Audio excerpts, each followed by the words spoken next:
यांच्या आयुष्यात जी प्राजू आली त्यांना या मंचावरती मी मनापासून आमंत्रित करतो. या सिनेमाच्या निर्मात्या मेघना जाधव. जोरदार टाळ्या.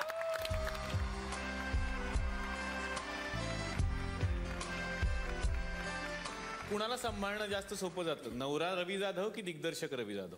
नवरा म्हणून असं काही त्याला सांभाळायला लागत नाही आणि खूप मस्ती टाइमपास चाललेला असतो. डायरेक्टर म्हणून तो खूप फोकस्ड आहे आणि त्याहून जास्त तो खूप स्ट्रिक्ट आहे. खूप परफेक्ट लागतात त्याला सगळ्या गोष्टी. Very good in his work. Proud of हिम.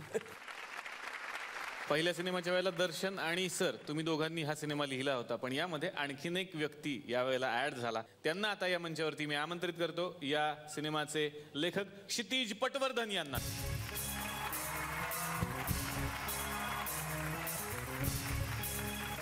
जेव्हा एखादी कलाकृती खूप गाजलेली असते, तिनं रेकॉर्ड बनवलेला आहे आणि त्या कलाकृतीत आता तुम्ही सामील होणार असता, काही टेन्शन होतं यावेळेला? 3 पात्र जी आयकॉनिक पात्र आहेत, दगडू, प्राजक्ता आणि माधवराव लेले, या पात्रांचं पुढे आयुष्यात नेमकं काय होतं, मला असं वाटतं कुठल्याही लेखकाला याहून सुंदर संधी मिळणार नाही. या 3 पात्रांचं पुढे काय करता येईल हे बघायची.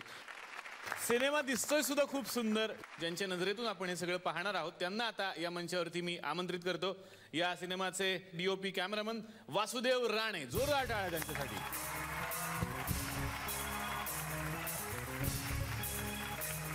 रवी सरांच्या सोबत तुम्ही खूप काम केलेलं आहे, म्हणजे TP ला होता, आता TP2 ला. सरांनी एक अवॉर्ड विनिंग शॉर्ट फिल्म केली मित्रा, ज्याला राष्ट्रीय अवॉर्ड मिळाला, त्याचेही तुम्ही DOP होतात. तर काही ठरवून घेतलं की रवी सरांच्या सोबतच काम करायचं? या रवीचे जे किरण आहेत असंख्य, त्याची ऊब मला, मी जिथे असेल जे काय काम करत असेल तिथे मला त्याची ऊब लागेल. वा.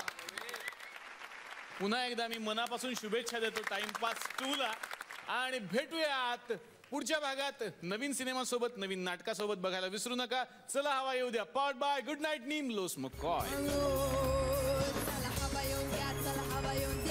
डोक्याला शॉट नको हवा येऊन द्या. चला हवा येऊन द्या. चला हवा येऊन द्या. डोक्याला शॉट नको हवा